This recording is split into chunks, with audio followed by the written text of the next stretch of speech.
Hello everyone. आप सभी का स्वागत है आज की हमारी क्लास में। और आज हम शुरुआत करने वाले हैं जर्नल ऑर्गेनिक केमिस्ट्री की। ठीक है, ये हमारा लेक्चर नंबर 1 रहने वाला है, लेक्चर नंबर 1। ठीक है, तो यहाँ पे सबसे पहले मैं आपको एक चीज़ बता देता हूँ। पूरे लेक्चर के दौरान अगर आपको कोई भी डाउट आता है, ठीक है, तो अगर आप इस वीडियो को बाद में देख रहे हो तो आप उन डाउट को कमेंट में हमसे पूछ सकते हो। और पूछना किस तरीके से है, सबसे पहले आपको यहाँ पे स्लाइड नंबर दिख रहा होगा, स्लाइड नंबर आपको डालना है और उसके बाद अपना क्वेश्चन आपको पूछना है। ठीक है, तो किस तरीके से पूछना है ये आप सभी को पता चल गया होगा। सबसे पहले आपको स्लाइड नंबर डालना है और उसके बाद अपना क्वेश्चन टाइप करके हमें कमेंट करना है। ठीक है, तो चलो चैप्टर को स्टार्ट करते हैं। Journal organic chemistry. तो आप सभी ने ऑर्गेनिक रिएक्शन बहुत सारी देखी होंगी और उन ऑर्गेनिक रिएक्शन में आपने देखा होगा हमारे पास क्या होता है, रिएक्टेंट होता है। ठीक है, और ये रिएक्टेंट हमारा प्रोडक्ट में चेंज हो रहा होता है। ठीक है, ये रिएक्टेंट हमारा प्रोडक्ट में चेंज हो रहा होता है, इसको हम क्या बोलते हैं, ऑर्गेनिक रिएक्शन बोलते हैं। अब सबसे पहले हम बात कर लेते हैं रिएक्टेंट की। ठीक है, रिएक्टेंट हमारा न्यूक्लियोफाइल होगा और इलेक्ट्रोफाइल होगा। एक रिएक्टेंट हमारा न्यूक्लियोफाइल होगा और दूसरा रिएक्टेंट हमारा इलेक्ट्रोफाइल होगा। जो रिएक्टेंट हमारा न्यूक्लियोफाइल होगा उस पे लोन पेयर प्रेजेंट होंगे और जो हमारा इलेक्ट्रोफाइल होगा उस पे लोन पेयर प्रेजेंट नहीं होंगे। ठीक है, यहाँ पे लोन पेयर नहीं है इलेक्ट्रोफाइल पर। तो न्यूक्लियोफाइल के ये जो इलेक्ट्रॉन है ये कहाँ पर होंगे, ऑर्बिटल में होंगे। ठीक है, तो इसको हम बोलेंगे लोन पेयर। क्या बोलेंगे, लोन पेयर। और जो हमारा इलेक्ट्रोफाइल है उसमें इलेक्ट्रॉन प्रेजेंट नहीं है, तो ये जो ऑर्बिटल है ये खाली है, तो इसको हम बोलेंगे वेकेंट, वेकेंट ऑर्बिटल।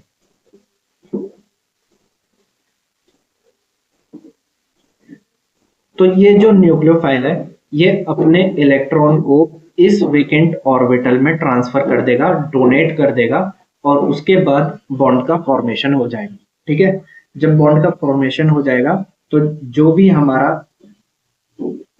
भी चीज हमारी बनेगी उसको हम क्या बोलेंगे, प्रोडक्ट बोलेंगे। ठीक है, इसको हम क्या बोलेंगे, प्रोडक्ट बोलेंगे। अब यहाँ पे हमने दो एग्जाम्पल ले रखे हैं, ये पहला एग्जाम्पल है, ये हमारा दूसरा एग्जाम्पल है।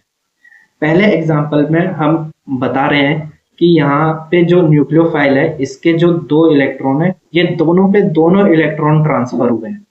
और दूसरे में हम बता रहे हैं ये जो न्यूक्लियोफाइल है इसके जो दो इलेक्ट्रॉन है, ठीक है, उसमें से सिर्फ एक इलेक्ट्रॉन ट्रांसफर हुआ है। तो अब हमें कैसे पता चलेगा कि यहाँ पे दो इलेक्ट्रॉन का ट्रांसफर हुआ है और यहाँ पर एक इलेक्ट्रॉन का ट्रांसफर हुआ है, तो वो हमें पता चलेगा इस एरो से। ठीक है, इस एरो की पूंछ को देखो, यहाँ पे एक पूंछ ये है, एक पूंछ ये है, तो यहाँ पे दो पूंछ दिखाई दे रही है, तो इसका मतलब है दो इलेक्ट्रॉन। और जब एक इलेक्ट्रॉन का ट्रांसफर होगा तो हम एक पूंछ बनाएंगे। ठीक है, जब एक पूंछ होगी तो एक इलेक्ट्रॉन ट्रांसफर हुआ है, दो पूंछ है तो दो इलेक्ट्रॉन का ट्रांसफर हुआ है। अब इसके बाद जो प्रोडक्ट बनेगा यहाँ पर तो इस तरीके से प्रोडक्ट बन जाएगा और इस वाली कंडीशन में इस तरीके से प्रोडक्ट बन जाएगा। एक इलेक्ट्रॉन का ट्रांसफर हुआ है तो एक इलेक्ट्रॉन की वजह से बॉन्ड का फॉर्मेशन हुआ है। तो सबसे मेन चीज यहाँ पे ये आ जाती है कि एक इलेक्ट्रॉन से भी बॉन्ड का फॉर्मेशन हो सकता है। ठीक है, एक इलेक्ट्रॉन से भी बॉन्ड का फॉर्मेशन हो सकता है। तो एक इलेक्ट्रॉन से बॉन्ड बन गया, लेकिन जो दूसरा इलेक्ट्रॉन है वो कहाँ पर है, न्यूक्लियोफाइल पर ही है, उसका ट्रांसफर नहीं हुआ है। ठीक है, तो यहाँ पे हम ये चीज आपको बताना चाहते थे कि इन एरो का मतलब क्या होता है। तो मेरे ख्याल से स्लाइड नंबर 1 आपको समझ में आ गया होगा। अब हम आगे बढ़ते हैं स्लाइड नंबर 2 पर। स्लाइड नंबर 2 में हम इलेक्ट्रोफाइल की बात करेंगे कि इलेक्ट्रोफाइल क्या होता है।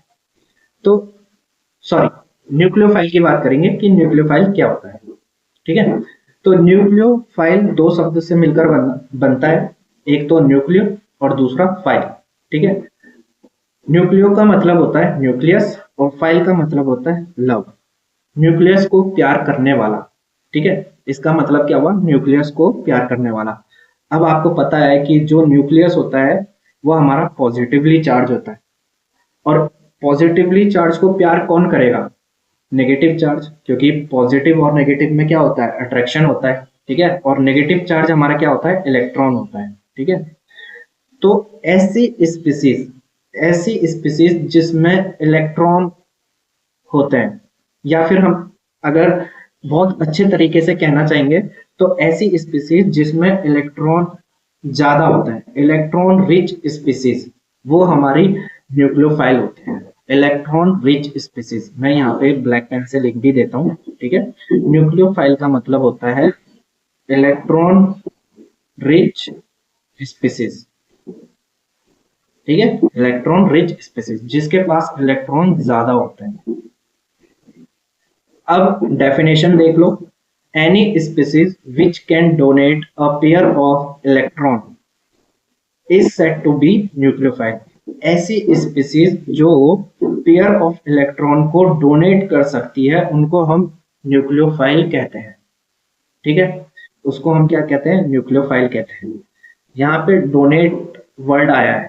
ठीक है, अब देखो डोनेट कौन कर सकता है। मान लो दो आदमी है, एक तो ए है एक बी है। ए हमारा रिच है, ठीक है, अमीर आदमी है, और बी हमारा गरीब आदमी है, पुअर है। अब हमें क्या करना है, दान देना है। क्या करना है, दान देना है। ये हमारी दान पेटी है। ठीक है, ये हमारी दान पेटी है।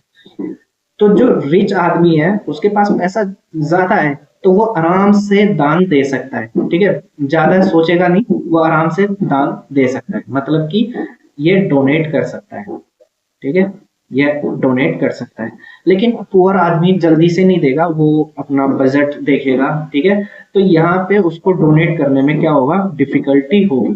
ठीक है, मान लो कोई बड़ी अमाउंट डोनेट करनी है, तो जो रिच आदमी है वो तो बड़ी अमाउंट को डोनेट कर लेगा, लेकिन पुअर आदमी उस बड़ी अमाउंट को डोनेट नहीं कर सकता है। ठीक है, तो यहाँ पे जो डोनेट का मतलब है, डोनेट का मतलब क्या हुआ, जो स्पीसीज है उसके पास इलेक्ट्रॉन ज्यादा होने चाहिए। जब ज्यादा इलेक्ट्रॉन होंगे तभी वो क्या कर सकता है, इलेक्ट्रॉन को डोनेट कर सकता है। ठीक है, अब यहाँ पे हम एग्जाम्पल देखते हैं अमोनिया का।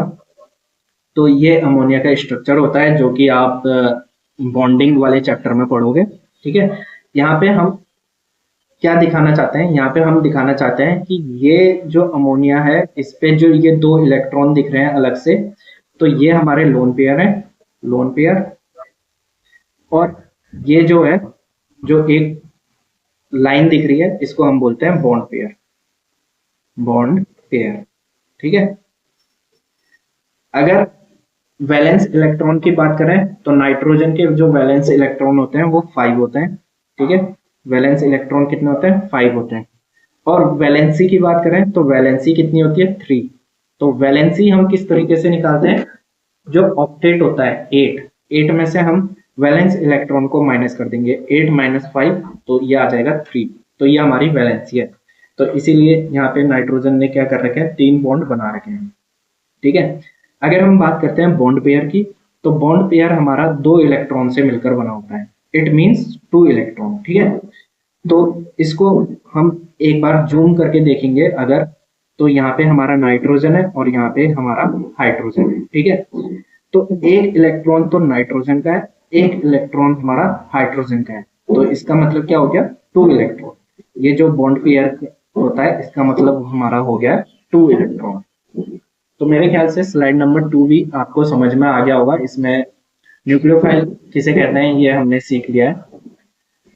अब बात करते हैं पेयर ऑफ इलेक्ट्रॉन की। ठीक है, पेयर ऑफ इलेक्ट्रॉन की बात क्यों कर रहे हैं, क्योंकि डोनेट क्या होने वाले हैं, pair of electron. Pair of electron donate होने वाला है, तो इसीलिए हम बात किसकी करेंगे, पेयर ऑफ इलेक्ट्रॉन की। तो पेयर ऑफ इलेक्ट्रॉन हमारे लोन पेयर भी हो सकते हैं और बॉन्ड पेयर भी हो सकते हैं। मतलब कि लोन पेयर भी डोनेट हो सकता है और बॉन्ड पेयर भी डोनेट हो सकता है।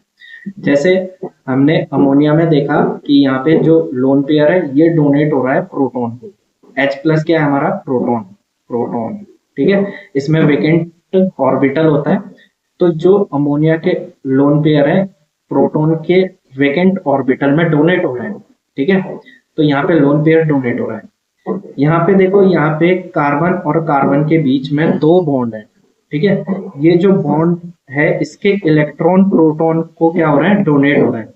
तो इस तरीके की रिएक्शन भी आपने काफी देखी होगी।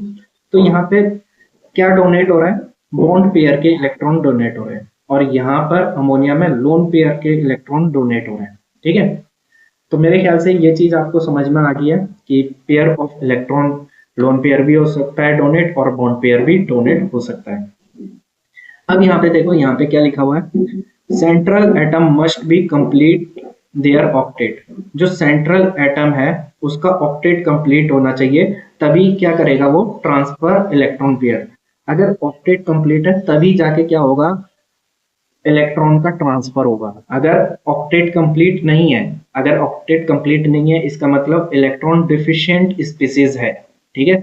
जब इलेक्ट्रॉन डिफिशिएंट स्पीसीज है तो वो डोनेट नहीं करेगा, can't donate pair of electron, ठीक है। वो इलेक्ट्रॉन को डोनेट नहीं करेगा, ठीक है। इसका मतलब क्या हुआ, इसका मतलब ये देखो कि इलेक्ट्रॉन की कमी है। अब मान लो पैसा है, पैसे की कमी है तो आप डोनेट नहीं कर सकते हो। अगर आपके पास इलेक्ट्रॉन की कमी है तो आप इलेक्ट्रॉन को डोनेट नहीं कर सकते हो, और जब आपके पास इलेक्ट्रॉन की कमी है तो उसको हम बोलते हैं इलेक्ट्रॉन डिफिशिएंट स्पीसीज, ठीक है। तो electron deficient species lone pair को या पेयर ऑफ इलेक्ट्रॉन को डोनेट नहीं करेगा। तो मेरे ख्याल से ये चीज आपको समझ में आ गई होगी। अब यहाँ पे हमने 2 एग्जाम्पल ले रखे हैं। तो सबसे पहला एग्जाम्पल हमारा क्लोरीन एटम का है, ठीक है। क्लोरीन एटम की बात करते हैं तो क्लोरीन एटम के आउटर मोस्ट इलेक्ट्रॉन में 7 इलेक्ट्रॉन होते हैं। 7 इलेक्ट्रॉन का मतलब होता है कि इसका ऑक्टेट कंप्लीट नहीं है। अगर इसका ऑक्टेट कंप्लीट नहीं है तो ये इलेक्ट्रॉन पेयर को डोनेट नहीं कर सकता है, इसीलिए यहाँ पे लिखा है do not donate pair of electron, ठीक है। ये इलेक्ट्रॉन पेयर को डोनेट नहीं कर सकता है। वहीं दूसरी तरफ अगर हम Cl नेगेटिव की बात करते हैं, क्लोरीन नेगेटिव, तो क्लोरीन के अपने 7 इलेक्ट्रॉन होते हैं, 1 2 3 4 5 6 7। और ये जो नेगेटिव चार्ज है इसको हम इस तरीके से x की तरीके से दिखा देते हैं कि ये एक एक्स्ट्रा इलेक्ट्रॉन इसके पास आ गया है, ठीक है। अब देखो क्लोरीन के पास 8 इलेक्ट्रॉन हो चुके हैं, ठीक है। क्लोरीन के पास 8 इलेक्ट्रॉन हो चुके हैं, इसका मतलब इसका ऑक्टेट कंप्लीट हो चुका है। जब ऑक्टेट कंप्लीट हो चुका है तो अब ये डोनेट कर सकता है पेयर ऑफ इलेक्ट्रॉन, इसीलिए यहाँ पे लिखा है डोनेट पेयर ऑफ इलेक्ट्रॉन, ठीक है। क्लोरीन नेगेटिव इलेक्ट्रॉन पेयर को डोनेट कर सकता है और क्लोरीन एटम इलेक्ट्रॉन पेयर को डोनेट नहीं कर सकता है। तो यहाँ पे ये चीज मैं आपको बताना चाहता था कि कौन इलेक्ट्रॉन पेयर को अपना डोनेट कर सकता है और कौन इलेक्ट्रॉन पेयर को डोनेट नहीं कर सकता है। अब हम चलते हैं नेक्स्ट स्लाइड पे। नेक्स्ट स्लाइड पे हमने आपके लिए एक क्वेश्चन रखा है। इस क्वेश्चन में आपको बताना है कि why water molecule do not donate 2 pair of electron, ठीक है। वाटर मॉलिक्यूल देखो, हम यहाँ पे बना देते हैं वाटर मॉलिक्यूल दोबारा, ठीक है। इसके पास 2 लोन पेयर है, ठीक है। ये हमारा पहला लोन पेयर है, फर्स्ट लोन पेयर, इसको हम कह देते हैं, ठीक है। और ये हमारा क्या है, सेकंड लोन पेयर, ठीक है। तो ये एक लोन पेयर को डोनेट कर सकता है, चाहे इसको करे चाहे इसको करे, एक को कर सकता है लेकिन 2 को नहीं कर सकता है। Do not donate 2 pair of electron, ठीक है। 2 पेयर को नहीं कर सकता है, मतलब कि ऐसा नहीं है कि उसने इसको भी डोनेट कर दिया, फर्स्ट वाले को भी और सेकंड वाले को भी डोनेट कर दिया, ऐसा नहीं कर सकता है। वो किसी एक को डोनेट करेगा। तो ऐसा क्यों करेगा वो, मतलब कि आपको बताना है कि किसी दोनों को क्यों नहीं कर सकता वो डोनेट, ठीक है। तो मेरे ख्याल से ये चीज मैंने आपको अभी सिखाई नहीं है, लेकिन मैं आपको एक एग्जांपल दे देता हूं, ठीक है, जिससे आप इस वाले क्वेश्चन का आंसर कमेंट में कर सको, ठीक है। तो एग्जाम्पल मैं आपको समझा देता हूँ ताकि आपको उसके बाद ये क्वेश्चन करने में कोई भी दिक्कत ना आए। तो यहाँ पे एक एग्जाम्पल ले लेते हैं, ठीक है। यहाँ पे हमने सल्फर ले रखा है जो कि ऑक्सीजन फैमिली से ही बिलोंग करता है, ठीक है। और इसके पास दो क्या है, लोन पेयर है। जब ये अपना एक लोन पेयर डोनेट कर देता है, ठीक है, मान लो H प्लस को इसने अपना क्या कर दिया है, लोन पेयर डोनेट कर दिया है। तो अब जो स्ट्रक्चर है वो क्या हो जाएगा, कुछ इस तरीके का हो जाएगा। यहाँ पे Me, Me और यहाँ पे H और यहाँ पे लोन पेयर, ठीक है। अब ये इस लोन पेयर को डोनेट नहीं कर सकता है।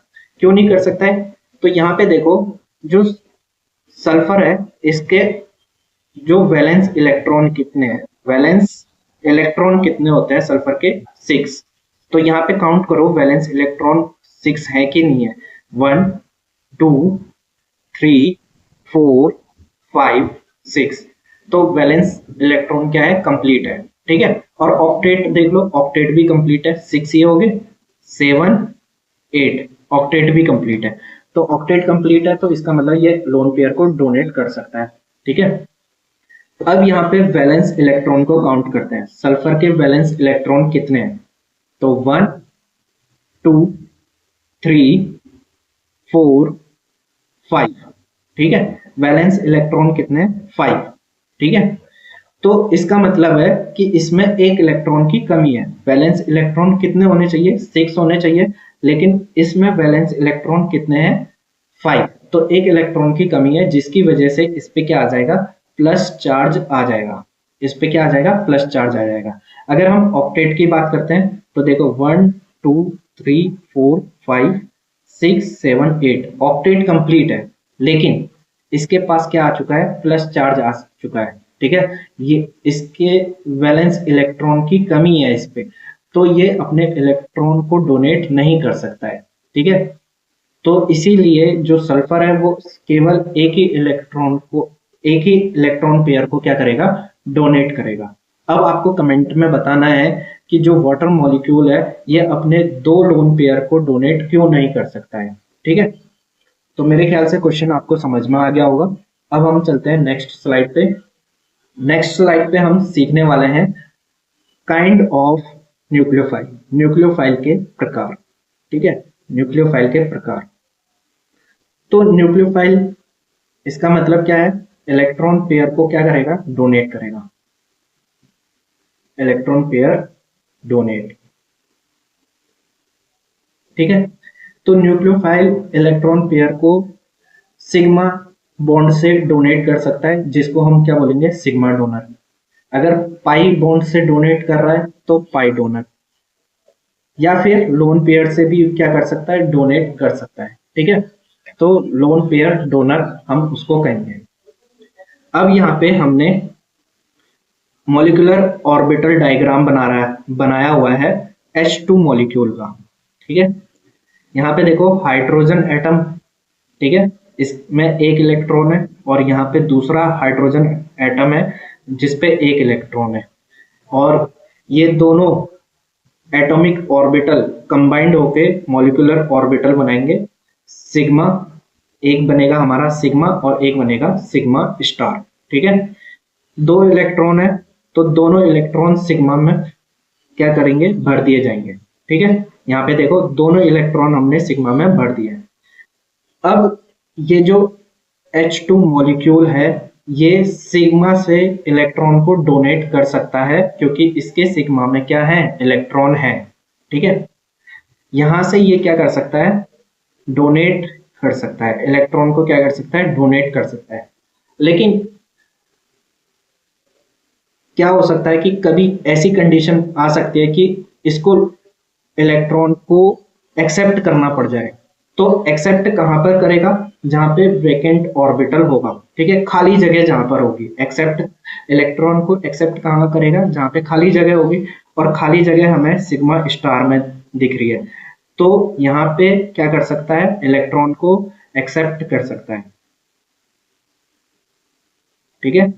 यहाँ पे इलेक्ट्रॉन को एक्सेप्ट कर सकता है। तो हम क्या कह सकते हैं कि जो H2 मॉलिक्यूल है वो सिग्मा से इलेक्ट्रॉन को डोनेट करेगा और सिग्मा स्टार में इलेक्ट्रॉन को एक्सेप्ट करेगा। ठीक है, तो मेरे ख्याल से सिग्मा डोनर की कहानी आपको पता चल गई है। अब हम कहानी पढ़ते हैं किसकी, पाई डोनर की। ठीक है, यहाँ पे हमने एथीन मॉलिक्यूल ले रखा है, एथीन मॉलिक्यूल। अब यहाँ पे देखो, यहाँ पे एक पाई बॉन्ड है और एक सिग्मा बॉन्ड है। ठीक है, अगर हम इसका मॉलिक्यूलर ऑर्बिटल डायग्राम बनाते हैं, ठीक है, तो इस तरीके से बना सकते हैं। अलग से दिखा देता हूं मैं। ये हमारा सिग्मा हो जाएगा, ये हमारा पाई हो जाएगा, उसके बाद पाई स्टार आ जाएगा। ठीक है, और उसके बाद सिग्मा स्टार। ठीक है, यहाँ पे सिर्फ और सिर्फ पाई दिखा रखा है। यहाँ पे देखो, यहाँ पे पाई दिखा रखा है और यहाँ पे पाई स्टार दिखा रखा है, लेकिन हमने यहाँ पे सिग्मा और पाई दोनों को दिखा दिया है। अब देखो, यहाँ पे जो सिग्मा है ये एक बॉन्ड है और मैंने आपको बताया कि एक बॉन्ड में 2 इलेक्ट्रॉन होते हैं, तो सिग्मा में 2 इलेक्ट्रॉन। ठीक है, तो सिग्मा में कितने इलेक्ट्रॉन होंगे, यहाँ पे 2 इलेक्ट्रॉन होंगे। कहाँ पे लिखूं मैं इसको, रुक जाओ, ब्लैक पेन से लिख देता हूँ। ठीक है, ये जो सिग्मा है इसके पास कितने हो गए, 2 इलेक्ट्रॉन। ये जो पाई है इसके पास कितने हो गए, 2 इलेक्ट्रॉन। ठीक है, तो टोटल कितने इलेक्ट्रॉन हो गए, 4 इलेक्ट्रॉन हो गए। ठीक है, 2 ये और 2 ये, 4 इलेक्ट्रॉन। तो 4 इलेक्ट्रॉन को हम यहाँ पे फिल कर देते हैं। ठीक है, 4 इलेक्ट्रॉन हमने फिल कर दिया है। अब जो है यहाँ से ये अगर डोनेट करेगा तो डोनेट कहाँ से करेगा, जिसकी एनर्जी ज्यादा होगी और जहाँ पे इलेक्ट्रॉन प्रेजेंट होंगे। एनर्जी का ऑर्डर में ही हमने इनको लिखा हुआ है। तो पाई की एनर्जी ज्यादा है, सिग्मा की एनर्जी कम है। ठीक है, तो इसकी पाई की एनर्जी ज्यादा है और इसमें इलेक्ट्रॉन भी है। ठीक है, पाई स्टार की एनर्जी और भी ज्यादा है लेकिन इसके पास इलेक्ट्रॉन नहीं है। तो डोनेट कहाँ से करेगा, जहाँ पे इलेक्ट्रॉन होंगे। तो कहाँ पे इलेक्ट्रॉन है, पाई में इलेक्ट्रॉन है, तो इसीलिए इसको हम क्या बोलेंगे, पाई डोनर कहेंगे। ठीक है, तो मेरे ख्याल से ये चीज भी आपको समझ में आ गई होगी। अब हम बात करते हैं लोन पेयर ऑफ इलेक्ट्रॉन की। तो हमने यहाँ पे एल्डिहाइड ले रखा है HCHO। ठीक है, यहाँ पे हमने क्या ले रखा है, एल्डिहाइड ले रखा है। और यहाँ पे देखो एल्डिहाइड का स्ट्रक्चर हमने बना रखा है। तो अगर ये एल्डिहाइड न्यूक्लियोफाइल की तरह एक्ट कर रहा है, ठीक है, न्यूक्लियोफाइल की तरह एक्ट कर रहा है, तो जो ऑक्सीजन है इस पे 2 लोन पेयर है। तो यहाँ से ये अपना एक लोन पेयर को क्या कर सकता है, डोनेट कर सकता है, चाहे ये वाला करे चाहे ये वाला करे। ठीक है, हम अभी मान लेते हैं कि ये वाला लोन पेयर क्या कर दिया है, इसने डोनेट कर दिया है। ठीक है, तो यहाँ पे जो है, यहाँ पे क्या है, लोन पेयर डोनर है। ठीक है, यहाँ पे लोन पेयर डोनर है।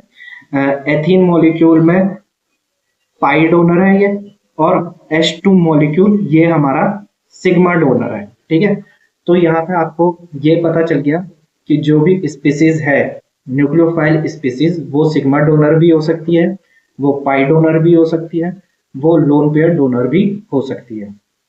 अब बात करते हैं कि डोनर एबिलिटी क्या है।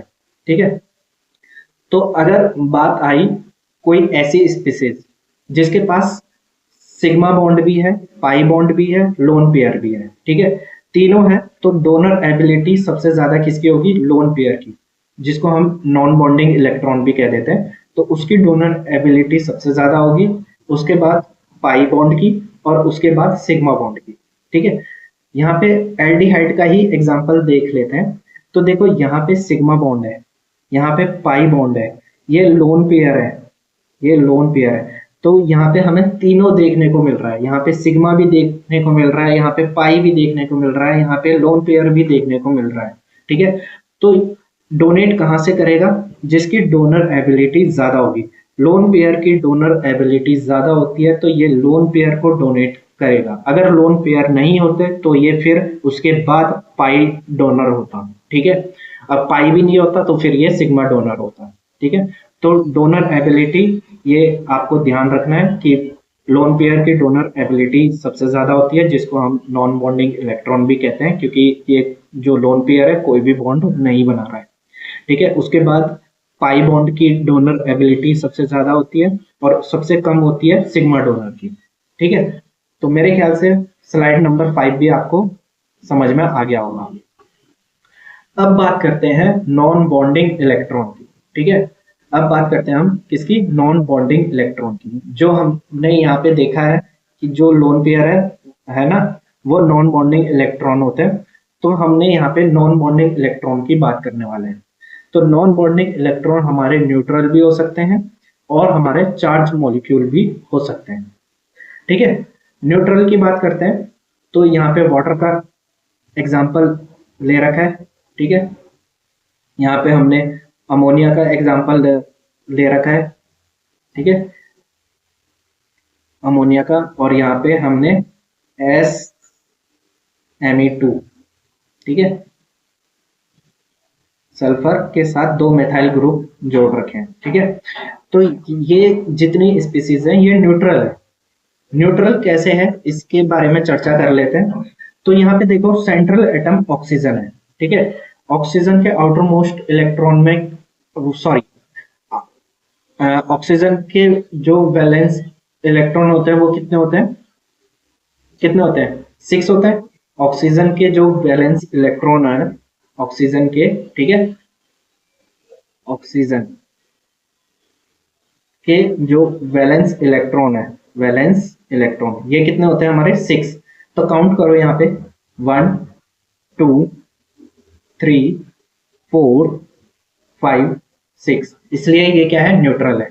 अगर हम नाइट्रोजन की बात करते हैं, इसमें नाइट्रोजन, ठीक है, इसके जो वैलेंस इलेक्ट्रॉन है वो कितने होते हैं नाइट्रोजन के, 5। ठीक है, तो यहाँ पे काउंट करो 1 2 3 4 5, इसलिए ये क्या है, न्यूट्रल है। ऐसे ही सल्फर के जो वैलेंस इलेक्ट्रॉन होते हैं वो कितने होते हैं, 6 होते हैं। ये ऑक्सीजन फैमिली से है, तो जिस तरीके से हमने ऑक्सीजन को समझ लिया है उसी तरीके से सल्फर का भी हो जाएगा। ठीक है, अब बात करते हैं चार्ज। तो नॉन बॉन्डिंग इलेक्ट्रॉन हमारे चार्ज स्पीसीज भी हो सकते हैं। देखो यहाँ पे ऑक्सीजन है और ऑक्सीजन में वैलेंस इलेक्ट्रॉन कितने होने चाहिए, 6। तो इसमें काउंट करो 1 2 3 4 5 6, और एक बाहर से आ रखा है 7। ठीक है, तो यहाँ पे एक एक्स्ट्रा इलेक्ट्रॉन आ गया है। वैलेंस इलेक्ट्रॉन कितना हो गया यहाँ पे, जो ऑक्सीजन है उसका जो वैलेंस इलेक्ट्रॉन है वो कितना हो गया है, 7 हो गया है, लेकिन होना कितना चाहिए, 6। ठीक है, एक इलेक्ट्रॉन एक्स्ट्रा आ गया है। जब एक इलेक्ट्रॉन आ जाता है किसी के पास तो उस पर नेगेटिव चार्ज लग जाता है। तो ये जो इसको हम क्या पढ़ेंगे, इसको हम पढ़ेंगे OH नेगेटिव। ठीक है, तो ये हमारा क्या है, नॉन बॉन्डिंग इलेक्ट्रॉन जो है ये चार्ज स्पीसीज है। ठीक है, ऐसे ही हमने ब्रोमीन, ठीक है, Br नेगेटिव, ये भी चार्ज है। और ब्रोमीन के वैलेंस इलेक्ट्रॉन कितना होना चाहिए, ब्रोमीन का वैलेंस इलेक्ट्रॉन कितना होना चाहिए, वैलेंस इलेक्ट्रॉन होने चाहिए 7, लेकिन यहाँ पे कितने हो रहे हैं, 1 2 3 4 5 6 7 और ये 8। ठीक है, कितने होने चाहिए ब्रोमीन के, 7 होने चाहिए, लेकिन हो कितने रहे हैं, 8। मतलब कि एक इलेक्ट्रॉन बाहर से आया है। जब एक इलेक्ट्रॉन बाहर से आएगा तो इसका मतलब ब्रोमीन पे क्या हो जाएगा, नेगेटिव चार्ज लग जाएगा। ठीक है, तो नॉन बॉन्डिंग इलेक्ट्रॉन हमारे न्यूट्रल भी हो सकते हैं और चार्ज स्पीसीज भी हो सकते हैं। ये हमने यहाँ पे सीख लिया है। तो उम्मीद करता हूँ कि इस स्लाइड पे किसी को कोई भी दिक्कत नहीं होगी। अगर कोई भी दिक्कत है तो मैंने आपको बता ही रखा है। आप इस वीडियो को अगर इन फ्यूचर कभी भी देख रहे हो, ठीक है, और आपको कोई भी डाउट आता है तो आप स्लाइड नंबर लिख सकते हो और उसके बाद अपना क्वेश्चन लिख सकते हो। ठीक है, हम आपका रिप्लाई जरूर करेंगे, आपके डाउट को जरूर सॉल्व करेंगे। उसके बाद यहाँ पे आता है क्वेश्चन देखो ये बड़ा अच्छा क्वेश्चन है। तो यहाँ पे हमने क्या ले रखा है, अमोनिया ले रखा है। यहाँ पे 2 रास्ते दिखाए हुए हैं, ये हमारा बॉन्ड पेयर है। पहले मैं बताया है कि इसमें बॉन्ड पेयर अटैक करेगा और ये आयोडीन क्या हो जाएगा, यहाँ से बाहर निकल जाएगा। ठीक है, तो पहला जो अटैक है वो कौन कर रहा है, बॉन्ड पेयर कर रहा है।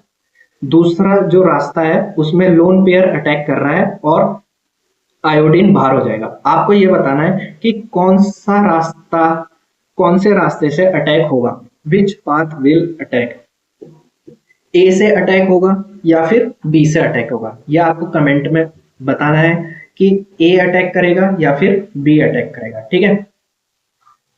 और जिसका भी सही होगा, जिसका भी आंसर सही होगा कमेंट में, मैं उसको लाइक कर दूंगा, उसका कमेंट हम क्या कर देंगे, लाइक कर देंगे, ठीक है।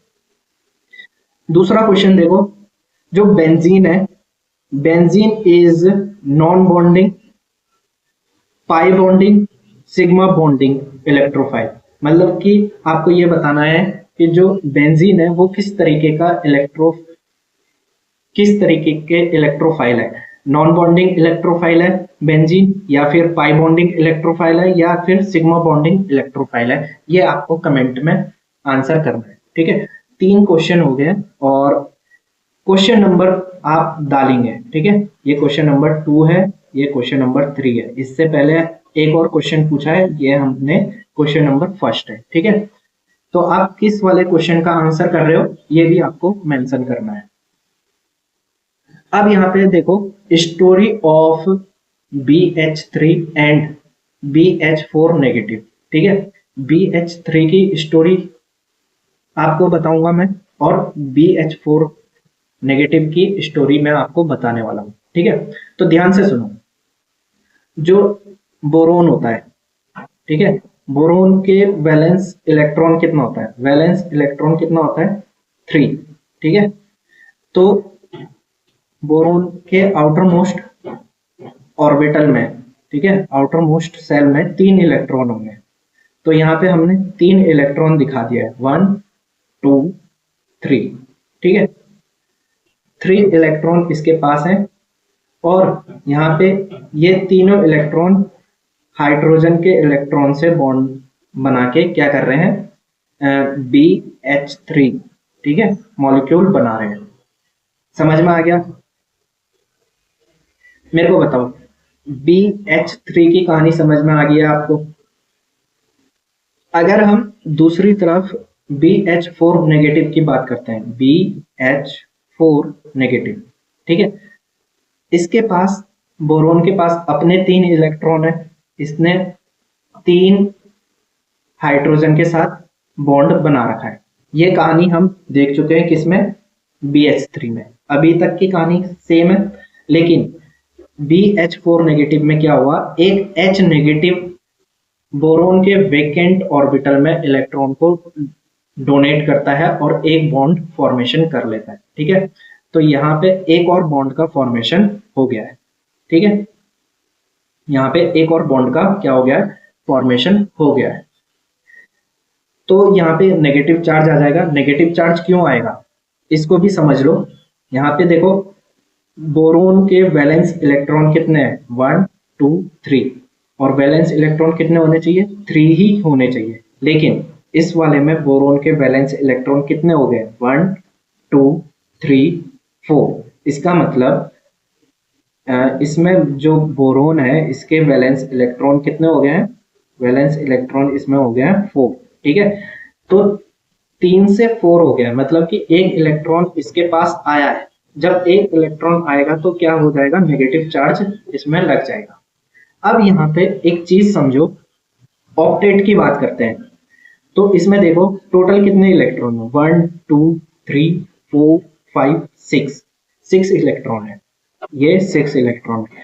तो इसका ऑक्टेट कंप्लीट नहीं है, ये न्यूक्लियोफाइल की तरह काम नहीं करेंगे। लेकिन इसमें देखो 1 2 3 4 5 6 7 8, ठीक है, इसमें ऑक्टेट कंप्लीट है। तो जब ये इसमें ऑक्टेट कंप्लीट है तो इसका मतलब ये इलेक्ट्रोफाइल की तरह काम करेगा। और जब ये इलेक्ट्रोफाइल की तरह काम करेगा तो मुझे ये बताओ कि, एक और क्वेश्चन मैंने आपको दे दिया है होमवर्क के लिए, ठीक है, 3 हो गए थे, क्वेश्चन नंबर 4, ठीक है। अगर ये न्यूक्लियोफाइल की तरह काम करेगा तो आपको ये बताना है कि ये जो इलेक्ट्रॉन पेयर को डोनेट करेगा, ठीक है, इलेक्ट्रॉन पेयर डोनेट करेगा तो कहां से करेगा, ठीक है। ऑप्शन ए है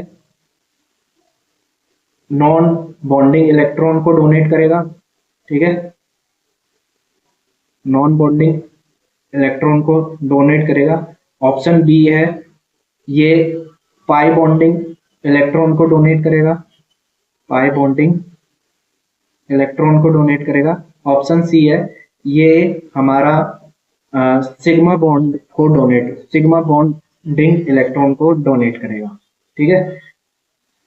तो आपको ये बताना है कि कौन सा ऑप्शन करेक्ट है, ए करेक्ट है, बी करेक्ट है या सी करेक्ट है, ठीक है। BH4 नेगेटिव में अगर ये न्यूक्लियोफाइल की तरह काम एक्ट कर रहा है, न्यूक्लियोफाइल की तरह बिहेवियर दिखा रहा है, तो जो इसके इलेक्ट्रॉन पेयर है जो ये डोनेट करेगा वो नॉन बॉन्डिंग से डोनेट करेगा या फिर पाई बॉन्डिंग से या फिर सिग्मा बॉन्डिंग से। तो इसका भी आपको कमेंट में आंसर करना है, ठीक है। तो यहाँ पे हमने स्टार करके लिख दिया है कि NaBH4 लिथियम एल्यूमिनियम हाइड्राइड, ठीक है, LiAlH4 ये एक्ट एज न्यूक्लियोफाइल, ठीक है, एक्ट एज न्यूक्लियोफाइल, ठीक है। तो यहाँ पे देखो ये BH4 है तो ये इसी का एग्जाम्पल है, ठीक है। BH4 नेगेटिव, ये जो Na लग रखा है ये काउंटर आयन है, Na पॉजिटिव होता है ना, तो यहाँ पे नेगेटिव है, ये काउंटर आयन है Na पॉजिटिव, ठीक है। तो इसको आप क्या समझो, NaBH4 नेगेटिव को आप क्या समझो, इसको आप समझो BH4 नेगेटिव ही समझो, ठीक है।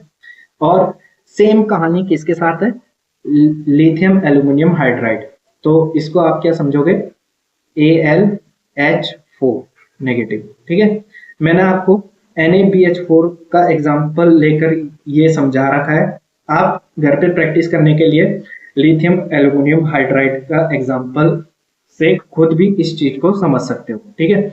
तो मेरे ख्याल से आज की वीडियो आपके लिए यूजफुल रही होगी और आप आई होप आप सभी को समझ में आया होगा। अगर आपको पसंद आया है तो आप वीडियो को लाइक कर सकते हो, सब्सक्राइब कर सकते हो, ठीक है, चैनल को सब्सक्राइब कर सकते हो और कोई भी डाउट होता है तो आप कमेंट में हमसे पूछ सकते हो। तो आज की वीडियो में इतना ही, ठीक है, थैंक यू।